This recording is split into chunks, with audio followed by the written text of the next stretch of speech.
안녕, 주식가치 탐정형이야. 오늘 주식 봤어?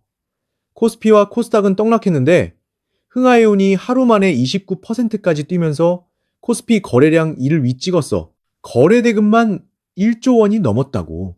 근데 이상한 게 뭔지 알아? 국내 1등 해운사인 HMM은 오히려 떨어졌어. 둘 다 같은 해운주인데 왜 이렇게 다른 건지 알아? 그리고 트럼프가 이란을 석기 시대로 만들겠다고 했잖아.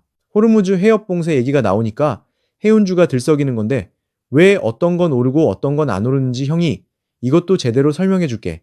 또 요즘 핫한 북극 항로 얘기도 있잖아.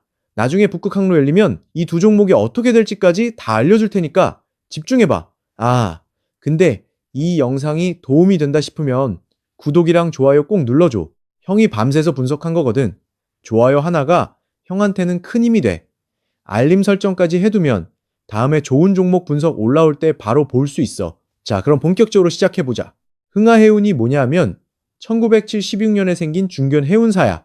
컨테이너도 하고 케미컬 탱커도 하는데 중요한 건 이 회사가 장금상선그룹 소속이라는 거야. 장금상선은 비상장사인데 장금상선에 투자하고 싶으면 흥하해운을 살 수밖에 없어.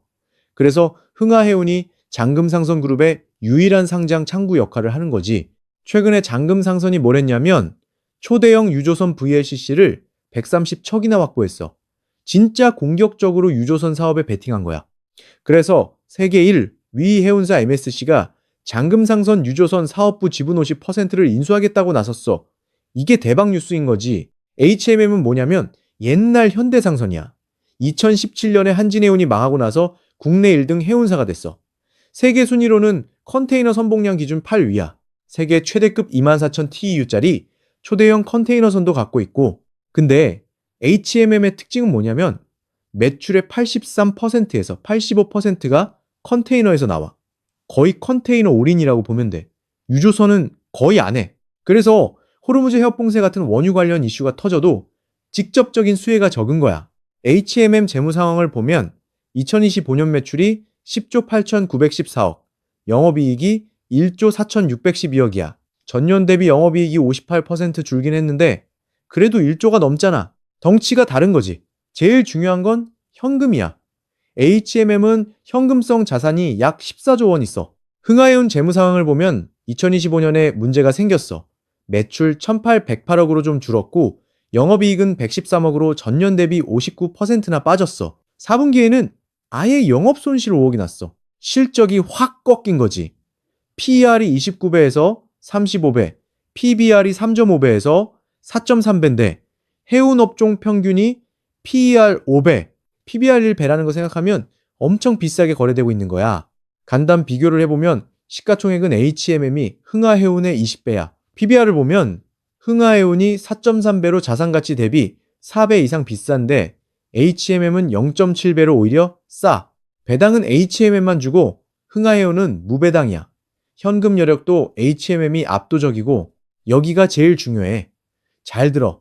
흥하해운이 급등한 진짜 이유. 첫째, 호르무즈 해협 봉쇄 이슈야. 호르무즈 해협은 전 세계 원유 물동량의 34%가 지나가는 곳이야. 여기가 막히면 유조선 운임이 폭등해. 하루 용선료가 7억에서 8억 원까지 치솟았다는 뉴스도 있었어. 둘째, 장금상선의 유조선 사업 때문이야. 장금상선이 VLCC 130척을 확보하면서 유조선 대박을 터뜨렸고 세계 1위 MSC가 지분 50% 인수를 추진하고 있어. 이게 초대형 호재인 거지. 근데 장금상선은 비상장이니까 돈이 상장된 흥하해운으로 몰리는 거야. HMM이 안 오른 이유. 첫째, 사업 구조가 달라. HMM은 매출의 85%가 컨테이너야. 호르무즈 해협은 원유 운송 루트라서 HMM이랑 직접적인 관련이 적어.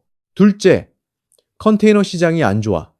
2026년에 컨테이너 운임이 전년 대비 25% 떨어질 거라는 전망이 있어. 북극 항로가 뭐가 좋은데 거리가 확 줄어. 부산에서 로테르담까지 수에즈 운하로 가면 22,000km인데 북극 항로로 가면 15,000km야. 32%나 단축돼. 운항 기간도 35일에서 40일 걸리던 게 20일에서 25일로 40% 줄어. 연료비랑 운항 비용도 2030년부터 2050년까지 연간 30억 달러 절감 효과가 있다고 해. HMM한테는 어떤 영향? HMM은 북극항로 수혜주로 분류돼.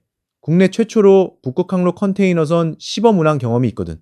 북극항로가 열리면 HMM의 주력 노선인 아시아에서 유럽 구간 경쟁력이 올라가. 부산항이 동북아 물류 허브가 되면 HMM도 덩달아 수혜를 받을 수 있어. 근데 솔직히 말할게. 급상승은 힘들어. 왜냐면 컨테이너선은 매주 고정 스케줄로 운항해야 하는데 북극항로는 지금 여름에 3개월에서 4개월밖에 못 다녀. 연중 운항이 안 되면 정기선 사업에 적용하기 어려워. 그리고 쇠빙선 비용이 항차당 25만 달러 이상 들고 보험료도 일반 항로의 3배에서 5배야. 북극항로 시나리오 정리. 단기로 2027년까지는 테마 수준이야. 중기로 2028년부터 2032년에는 하계 정기 운항이 시작되면 경쟁력이 조금씩 좋아질 수 있어. 장기로 2033년 이후에 연중 운항이 가능해지면 HMM은 한 단계 도약할 수 있어. 이때쯤 PBR 1배 이상 재평가 가능성이 있어. 흥하해운 투자 전략. 솔직히 말할게. 이건 투자라기보다 투기에 가까워. PBR이 4배가 넘어. 실적은 영업이익 59% 빠지고 4분기엔 적자 났어. 그런데 주가는 급등했어. 펀더멘털로는 현재 주가를 설명 못해. 순전히 테마와 모멘텀으로 오른 거야. 만약 단기 트레이딩 할 거면 포트폴리오의 5% 이하로만 해. 3,000원에서 3,500원대로 조정 오면 소량 들어가고 4,500원에서 5,000원 근처에서 분할 익절해. 손절은 2,500원 이탈하면 무조건 정리해. HMM 투자 전략. 이건 가치 투자 관점에서 매력 있어. PBR 0.7배면 청산 가치보다 싸게 거래되는 거야. 배당 3.56%에 자사주 매입도 하고 현금이 14조 원 있어. 분할 매수로 접근해. 1차로 지금 2만 원 부근에서 30% 들어가고 2차로 18,000원대 오면 30% 더 사고 3차로 16,000원대로 오면 나머지 40% 사. 비교 정리. 단기 수익률은 흥하해운이 높아. 근데 리스크도 높아. HMM은 단기 수익률은 낮은데 리스크도 낮아.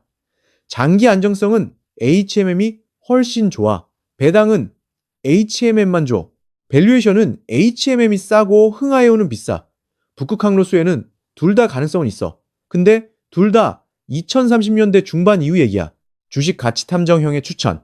공격적으로 단기에 수익 내고 싶으면 흥하해운 5% 이하로 트레이딩해.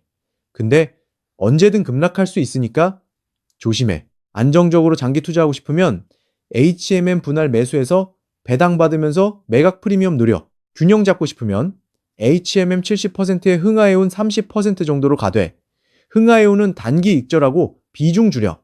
오늘 영상이 도움이 됐으면 좋겠어. 형이 진짜 열심히 분석한 거거든. 그럼 다음 영상에서 보자. 안녕!